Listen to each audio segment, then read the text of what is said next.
आचार्य शंकर की हरिद्वार यात्रा उच्च कोटि के साधकों, संतों, ऋषियों, योगियों व महापुरुषों का देह धारण करना वास्तव में देव कार्य, भगवत कार्य एवं जीव जगत के कल्याणार्थ ही होता है। आचार्य शंकर भी एक ऐसे ही महायोगी, महादार्शनिक महापुरुष थे जिन्होंने वैदिक धर्म की प्रतिष्ठा के लिए देह धारण की थी।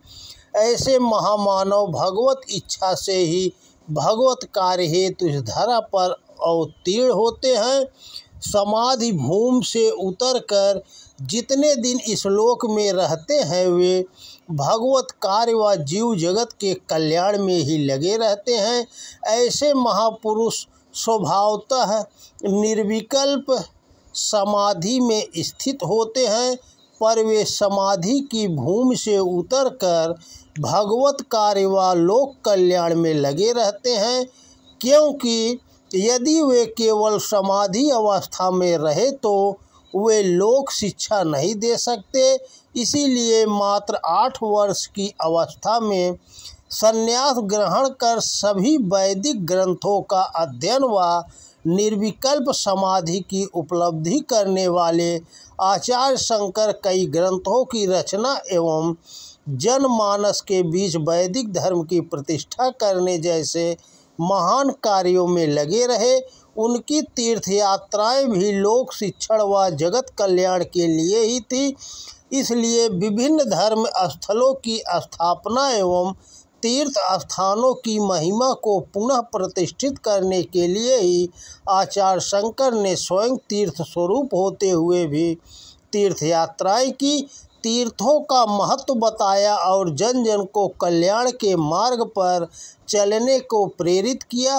12 वर्ष की आयु पूरी कर चुके आचार्य शंकर बद्रिकाश्रम की ओर जाने के क्रम में प्रयाग में चलते हुए हरिद्वार पहुंच चुके थे। उनके कई शिष्य व अन्य श्रद्धालु भी उनके साथ साथ चल रहे थे। मार्ग में जो भी धर्म स्थल, देव स्थल, तीर्थ स्थल पड़ता उसका महत्व वे शिष्यों को, श्रद्धालुओं को समझाते, तीर्थों का दर्शन करते, देव विग्रह की पूजा अर्चना करते, शिष्यों से कराते।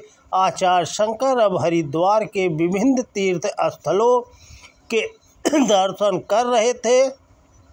हरिद्वार के पौराणिक महत्व को प्रकाशित करते हुए वे शिष्यों, साधकों, श्रद्धालुओं से कह रहे थे कि प्राचीन काल से ही हरिद्वार मायापुरी ऋषि मुनियों की तपस्या भूमि रही है।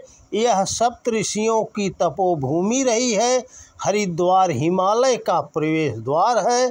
अपने शिष्यों की ओर देखते हुए उन्होंने कहा, देखो यहाँ एक ओर हिमालय पर्वतमाला है तो दूसरी ओर पूर्व से पश्चिम की ओर से मिली हुई शैवालिक की 2 शाखाएं कैसा अनूठा दृश्य उत्पन्न कर रही हैं।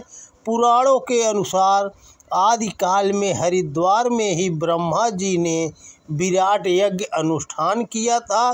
तभी एक शिष्य ने कहा, गुरुदेव, गंगा में ब्रह्मकुंड की बड़ी महिमा बताई गई है, इसका कारण क्या है? आचार्य शंकर बोले, हाँ वत्स, ब्रह्मकुंड की निसंदेश बड़ी महिमा है। कहते हैं कि राजा भगीरथ जब मृत्युलोक में गंगा को ले आए तो राजा श्वेत ने इसी स्थान पर ब्रह्मा जी की बड़ी आराधना की थी। राजा पर ब्रह्मा जी की बड़ी आराधना की थी।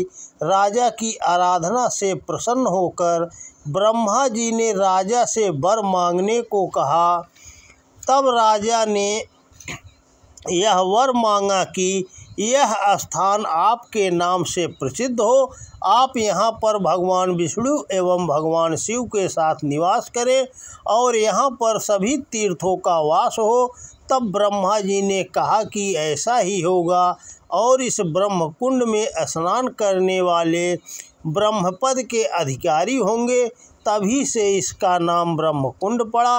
आचार्य शंकर पुनः बोले, वत्स, हरिद्वार के कण कण में हरि और हर का वास है, निवास है, पर उन्हें अपनी आत्मा में अनुभव करने के लिए मन का निर्मल होना व हृदय का भगवान के लिए विशुद्ध प्रेम से भरा होना आवश्यक है। हरिद्वार वह पवित्र भूमि है, पवित्र धाम है, जहाँ बड़े बड़े तपस्वी ऋषि मुनियों ने तपस्या करके लोक कल्याण के लिए भावना की है। इसीलिए यहाँ का पूरा क्षेत्र ही आध्यात्मिक ऊर्जा से ओतप्रोत है। इस आध्यात्मिक ऊर्जा की अनुभूति पवित्र अंतःकरण वाले साधकों को अवश्य होती है। जिसका मन निर्मल होगा, जिसे भगवान से अगाध प्रेम होगा और जिसकी दया, धर्म, परोपकार में प्रीति होगी, उसका उद्धार अवश्य होगा। वह सिर्फ गंगा स्नान करने से काया का स्नान तो अवश्य होगा, काया की शुद्धि तो अवश्य होगी, पर चित्त शुद्धि के लिए भगवत ध्यान एवं साधना अवश्य करनी चाहिए। अपने गुरु शंकराचार्य के अमृतमयी उपदेश पाकर सभी शिष्य हर्षित हुए और आचार्य शंकर के चरण वंदन कर उनका आशीर्वाद प्राप्त किया।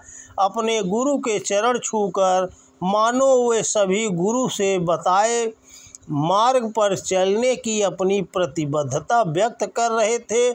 इस प्रकार आचार्य शंकर हरिद्वार तीर्थ के दर्शन करते हुए हरिद्वार धाम की महिमा शिष्यों को सुनाते समझाते हुए, प्रकृति के सौंदर्य को निहारते हुए ऋषि की ओर चल पड़े। तो दोस्तों नमस्कार, वीडियो पसंद आए तो ज़्यादा से ज़्यादा शेयर करें। जय हिंद, जय भारत।